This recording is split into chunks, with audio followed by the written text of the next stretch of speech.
Hello viewers, খুবই মজাদার এক রকমের পরোটা তৈরি করে নিলাম। খুবই সহজ তৈরি করাটা। আর এই শীতে যদি এরকম একটা পরোটা না খান তাহলে তো অনেক মিস করে ফেলবেন। তো এরকম একটা পরোটা কী কী উপকরণ দিয়ে বানাতে হয় সেগুলো উপকরণ দেখিয়ে দিব, আপনাদের সহজেই নিমিষেই বানিয়ে নিতে পারবেন। আসসালামু আলাইকুম, আমার লাইফস্টাইল ব্লগ থেকে আজকে সবাইকে স্বাগতম। আজকে আমি মূলা পরোটা তৈরি করে দেখাবো, আর সেই জন্য একটা মূলা নিয়ে নিয়েছি। আর মূলাটাকে সুন্দর করে পরিষ্কার করে নেব। মূলাটাকে যদি খোসা ছাড়িয়ে ছিলে পরিষ্কার করে নেই তাহলে দেখতে সুন্দর লাগে।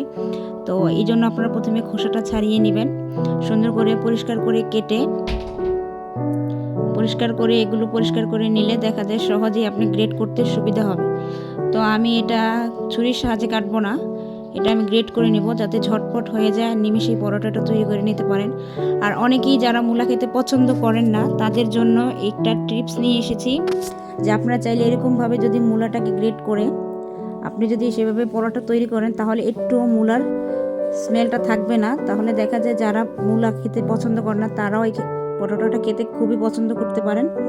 কারণ এইরকমভাবে যদি একবারও পরোটাটা খেয়ে দেখেন, আমি আশা করি যারা মূলা পছন্দ করে না তারাও মূলা খেতে চাইবে।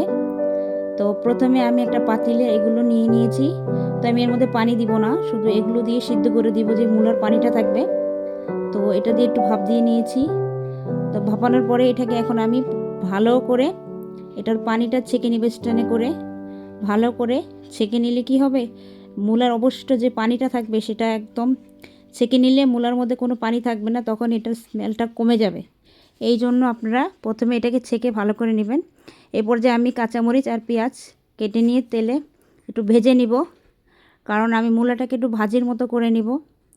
এভাবে যদি আপনি একটু মূলাটাকে ভালো করে ভেজে নেন তাহলে খেতে কিন্তু খুবই ভালো লাগে। তো একটু পাঁচফোড়ন দিয়ে দিলাম, কারণ মূলা পরোটা খেতে আপনারা এভাবে কখনো খেয়েছেন কি না জানি না, তারপরে যদি একবার খান তাহলে আসলে আপনাদের মুখে স্বাদটা লেগে থাকবে।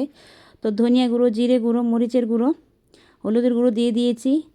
তো এই পর্যায়ে ভালো করে মিক্স উপকরণটা ভেজে নিয়ে যে মূলাটা রেখেছিলাম সেই মূলাটা এটার মধ্যে দিয়ে দিব। তো এই পর্যায়ে আমি ভালো করে নেড়ে চেড়ে মূলাটাকে অনেকক্ষণ লো আঁচে মূলাটাকে ভেজে নেব। কারণ মূলাটা আপনি যতটা মশলার মধ্যে কষাবেন, একটু ভাজা ভাজা করবেন, খুবই সুন্দর একটা স্মেল আসবে। তো আশা করি আপনারা যদি এভাবে একটু মূলাটাকে সময় নিয়ে যদি একটু ভাজিটাকে ভেজে নেন তাহলে খেতে খুবই ভালো লাগবে, আর পরোটাটা খুবই সুন্দর হবে। কেউ বুঝতেই পারবেন না যে এটা মূলা পরোটা খেয়েছেন নাকি, তার খেতেও দারুণ লাগে। তো আমার ভাজিটাও প্রায় হয়ে গিয়েছে। তো এই পর্যায়ে আমি একটু ভালো করে করে দিচ্ছি, কারণ যখন এটা আমি পানিগুলো ছেঁকেছি তখন দেখা যায় একটা আরেকটার সাথে লেগেছিল। তো এইভাবে নেড়ে চেড়ে ভেজে নেবেন। তারপরে ধনেপাতা দিয়ে দিয়েছি। তো আমার ভাজিটা হয়ে গিয়েছে। ভাজিটাকে নেড়ে চেড়ে আমি ভাজিটাকে পাশে রেখে তারপরে রুটির প্রসেসে চলে যাব। তো খুবই সহজ কিন্তু তৈরি করা, আর খেতেও দারুণ লাগে। একবার হলেও ট্রাই করে দেখতে পারেন। আর আমার ভিডিওটা যদি ভালো লাগে অবশ্যই লাইক, কমেন্ট, শেয়ার করে দিবেন। আর আমার নতুন চ্যানেলে যদি কেউ এসে থাকেন তাহলে অবশ্যই সাবস্ক্রাইব করে যাবেন। তো প্রথমে আটাটাকে প্রসেস করে নিব লবণ দিয়ে। তেল প্রথমে লবণ দিয়ে দিয়েছি 1 চামচ। তো এই পর্যায়ে তেল অ্যাড করে দিব। তেল দেওয়ার পরে আমি এগুলো ভালো করে মেখে নিব। আপনারা যদি আটার সাথে একটু তেল অ্যাড করা হয় তাহলে দেখবেন এই রুটিটা নরম থাকে আর খেতেও খুব ভালো লাগে, বাজারের পরোটার মতো মনে হবে। তো এই পর্যায়ে পরিমাণ মতো পানি দিয়ে দিয়েছি। তো এইভাবে আস্তে আস্তে নেড়ে আটাটাকে গুলে নেব। এই যে আমার হয়ে গিয়েছে, এখন কিছুক্ষণ মতা করলেই হয়ে গিয়েছে আমার আটা। এবার 10 মিনিটের জন্য ঢেকে রেখে দিয়েছিলাম। এই পর্যায়ে পরোটাটা তৈরি করে নিব। খুবই সহজ পরোটাটা তৈরি করা। যদি আপনারা বাচ্চাদের টিফিনে কিংবা বড়দের জন্য দিয়ে দেন তৈরি করে, তাহলে তারা শর্টকাটে খেয়ে নিতে পারবে আর খেতে খুবই ভালো লাগে। আর বাচ্চারা, বেশিরভাগ বাচ্চারা কিন্তু সকালের নাস্তায় অনেকটাই একটু স্পেশাল নাস্তা চায়। তো স্পেশাল নাস্তার মধ্যে আপনি এরকম একটা পরোটা রেখে দিতে পারেন, তারা বুঝতেই পারবে না যে তারা মূলা পরোটা খেয়েছে। তো যারা পছন্দ করে না তারাও পছন্দ করবে এরকম একটা পরোটা। তো এই যে আমার রেডি হয়ে গিয়েছে, এবার বেলে নিব।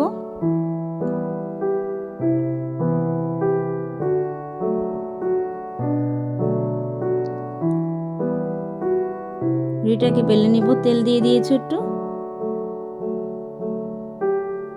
যাতে খুলে না যায়, এই জন্য ভালো করে চেপে দিয়েছি। তো আস্তে আস্তে করে রুটিটা বেলে নেবেন, তাহলে দেখা যায় সুন্দর হবে। তো খুবই আস্তে আস্তে আমি রুটিটাকে বেলে নিলাম। তো কারণ এটার মধ্যে যে আমরা যে মূলাটা দিয়েছি, মূলা ভাজিটা, সেটা যাতে বের হয়ে না যায়, এই জন্য আস্তে আস্তে রুটিটা বেলতে হবে। দেখেন আমার রুটিটা প্রায় হয়ে গিয়েছে। তো এইভাবে আস্তে আস্তে রুটিটাকে বেলে নেবেন, তাহলে আপনার পরোটাটা খুবই সুন্দর হবে, ফাটবে না।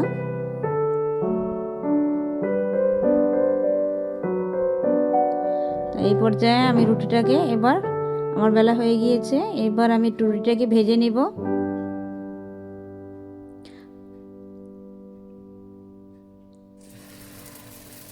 দেখেন কত সুন্দর বেলা হয়ে গিয়েছে।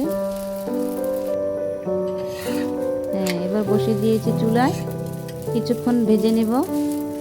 কারণ এই রুটিটা সহজে বানানো যায় আর খেতেও ভালো লাগে। আর শুধু রুটিটা এভাবে যদি তৈরি করে নেন তাহলে কিছুই লাগে না, শুধু এভাবে খালি রুটিটা খেতেও কিন্তু খুবই ভালো লাগে। আর আপনারা চাইলে সাথে রসুনের আচার কিংবা চাটনি দিয়ে খেতে পারেন, পরোটাটা খেতে দারুণ লাগবে। এভাবেও কিন্তু খেতে খুবই ভালো লাগে। তো আমি মচমচে করে ভেজে নিলাম পরোটাটাকে। তা আমার পরোটাটা ভাজা হয়ে গিয়েছে, এই যে দেখুন পরোটা ভাজা হয়ে গিয়েছে। আর পরোটাটা কতটা সুন্দর হয়েছে, পারফেক্ট হয়েছে, সেটাই আমি আপনাদেরকে দেখাবো।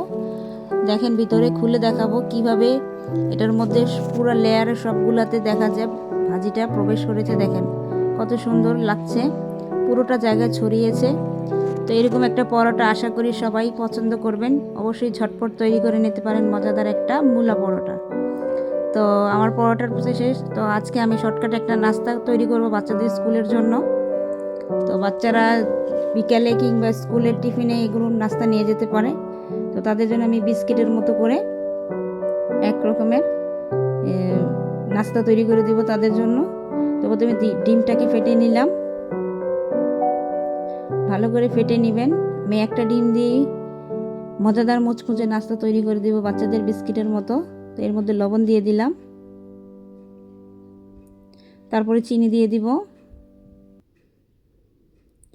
তো চিনিগুলো ভালো করে নেড়ে চেড়ে মিক্স করে নেব, কারণ চিনিটা লাড়তে লাড়তে কিন্তু দেখবেন একটা পর্যায়ে চিনি থেকে পানি ছেড়ে দেয়। এই যে হয়ে গিয়েছে, আমার ঘনত্ব বেড়ে গিয়েছে আর গলেও গিয়েছে।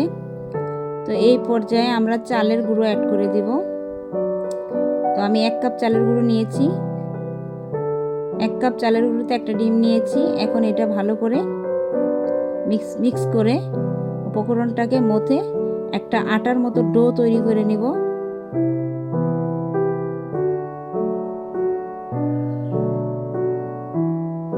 খুবই সহজ, আর খেতে কিন্তু এই বিস্কিট পিঠাটা খেতে কিন্তু খুবই দারুণ লাগে।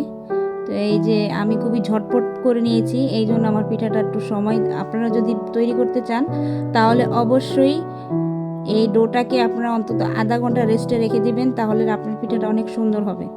তো আমি ঝটপটের জন্য, আমি তাড়াতাড়ি করার জন্য দেখা যায় আমি তাড়াতাড়ি তৈরি করে নিয়েছি। আপনারা একটু সময় নিয়ে তৈরি করলে আমি আশা করি পিঠাটা আরও সুন্দর হবে। আমি ঝটপট করার কারণ আমার সময় কম ছিল, এই জন্য তাড়াতাড়ি করতে যেয়ে আমি ঝটপট তৈরি করে নিলাম। আর এটা কেটে আপনারা যেই শেপ চান সেই শেপে দিয়ে দিবেন। আমি সহজ একটা শেপ দিয়ে দিলাম কেটে। তো সুন্দর করে এইভাবে কেটে এটাকে ভেজে নিব। আর এই পিঠাটা কিন্তু খেতে কিন্তু ভালোই লাগে, বাচ্চারা অনেক পছন্দ করে। আমাদের বাসায় তো এই পিঠাটা যখনই তৈরি করি বাচ্চারা অনেক পছন্দ করে, মচমচা একটা বিস্কিটের মতো পিঠা। তো এই পর্যায়ে আমি তেলে ভাজতে দিয়ে দিব।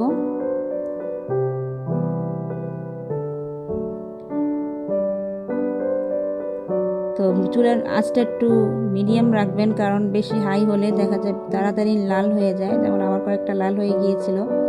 তো আঁচটা একটু কমিয়ে নেওয়া জরুরি ছিল, তো আপনারা কমিয়ে নেবেন। তো এই পর্যায়ে আস্তে আস্তে করে যেগুলো ভাজা হয়ে গেছে সেগুলো সাইড করে বাকিগুলো নেড়ে চেড়ে ভেজে নিব।